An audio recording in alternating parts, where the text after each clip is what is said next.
Coming up, senseless attacks. We'll tell you about the specific group of people the NYPD says one man is targeting in this violent spree. Timing out the rain and maybe some snow showers as cold air rushes in by morning. And did you know that the oldest children's museum in the world is right here in Brooklyn? New York Live's taking us on a private tour. Hey, what's up and welcome back. This is News 4 Now for March 2nd. I'm Kay Ingram. And now, first up, we've got to talk about another devastating blow for a community already on edge. Police are looking for a man wanted for 7 anti-Asian hate crimes in the span of just hours. All of them happened Sunday night in Manhattan, from East 30th Street to Houston Street. This is the man police are looking for. They say his victims are all Asian women. In 5 of the attacks, we're told the guy punched his victim in the face. In the other 2, he allegedly elbowed one victim in the mouth and shoved another woman to the ground. And the NYPD are also busy trying to find a man who tried to skip out on his restaurant bill and then punched an employee in the Bronx. It happened Tuesday night at the Hibachi Grill and Supreme Buffet on East 161st Street in Concourse Village. Police say the guy ran up a $70 tab and then left without paying. You know, it's your classic dine and dash, but then things took a turn. When restaurant employees confronted him outside, police say he threw food at them. They say he then went back inside and punched the woman behind the cash register. All right, so switching gears, there is a lot of excitement in classrooms across New York. The statewide mask mandate is no more, giving school districts the option to no longer require masks in the classroom. For us here in NYC, the mask requirements are sticking around for a few more days. Mayor Adams says if the number of COVID cases remain low, the mask mandate will end on Monday. It'll then be up to students to decide whether or not to wear one. Students we spoke to on Long Island say they've been waiting on this day for a while. Now that we don't have to wear masks anymore, I'm really excited. If parents feel that they want their kids to wear masks, we are all for that. It's about choice, it's about options, it's about freedom. And they can smile and they can breathe, and it's just so great that they're going and they don't have to wear a mask anymore. It's just about choice, that's all. It's about choice, and she can go and she doesn't have to wear one. We're so excited.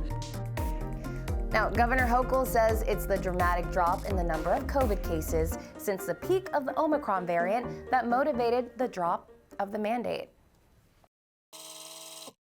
All right, this next one is for all my Swifties out there.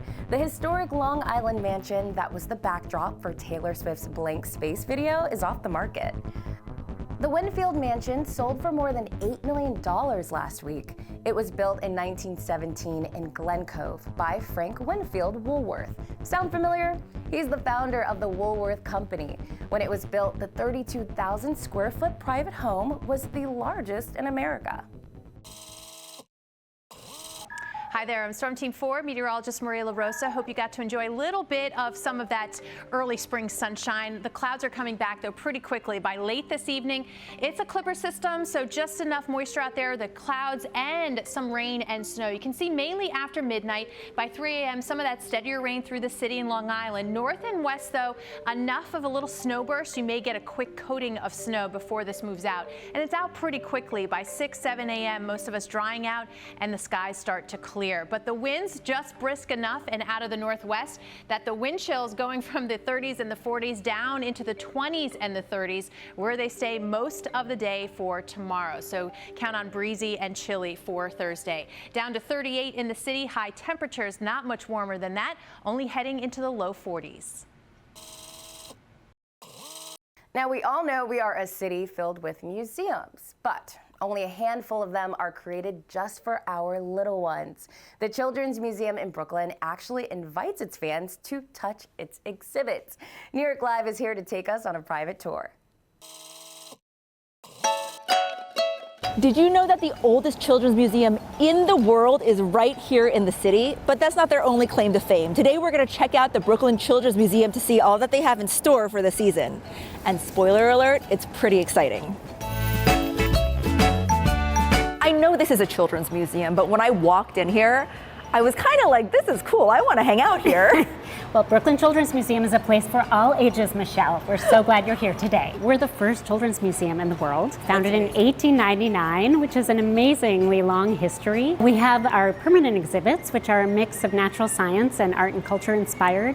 So there's World Brooklyn, which are a series of cultural storefronts that all have interactive things to do and see based on real places in Brooklyn. We're all about Brooklyn here. Wow. As you can imagine, we have lots of art activations going on and lots of things to get your hands into. Hands and feet into it. There is a skating rink now. That is correct. We are exploring winter sports here for the first time and erected a skating rink on our roof. That's so cool. Michelle, you ready to make a lion puppet for Lunar New Year? I am ready. We're using simple materials. We like to upcycle here at Brooklyn Children's Museum. We're using paper, pipe cleaners, feathers, bits of ribbon, and popsicle sticks.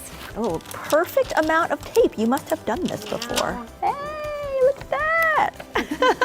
So we have live animals here. Would you like to meet one of my favorites? I've got a Madagascar hissing cockroach in my hand. There's an antenna sticking out. Yeah. Oh, God. These are actually really amazing creatures that have this amazing shell.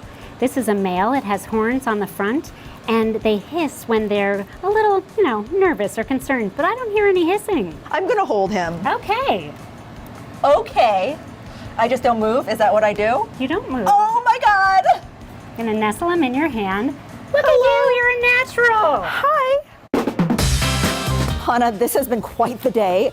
Thank you for letting me live my winter sports dream. For more information and for tickets, you can head to brooklynkids.org. And finally, if you live in New Jersey, then you know you can't pump your own gas. It's been illegal for more than 7 decades. Fun fact, New Jersey is the only state that requires full service. But now there's an effort to change just that, to save you both time and money. News 4's Gabby Acevedo's here to break it down.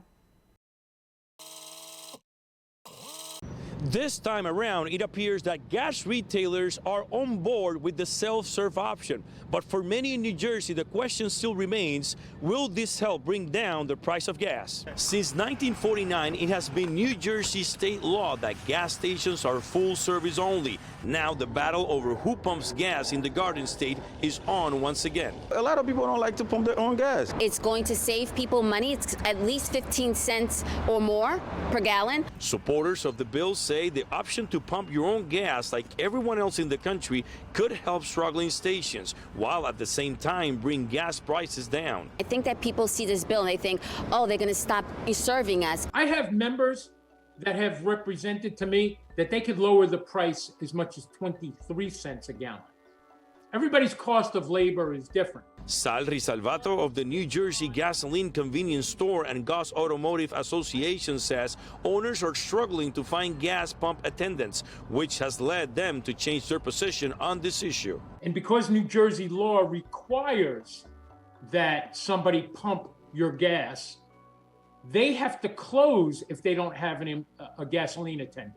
This legislation, if passed, would give owners the option to provide self-service by allowing gas stations to offer full-service fuel, self-service fuel, or a combination. Also, allow gas stations to offer a discount to customers who pump their own gas, and allow those with disabilities to have their gas pumped by an attendant at a lower self-service price if it is offered. But some drivers around Jersey City want things to stay the same and don't believe gas prices will actually come down. I don't think so. It probably stayed the same. It was still convenient. It's easier for the drivers when the gas attendant is pumping the gas. Reporting from Jersey City, Gabby Acevedo, News 4, New York. All right, friends, thanks for checking in. We'll see you back here tomorrow.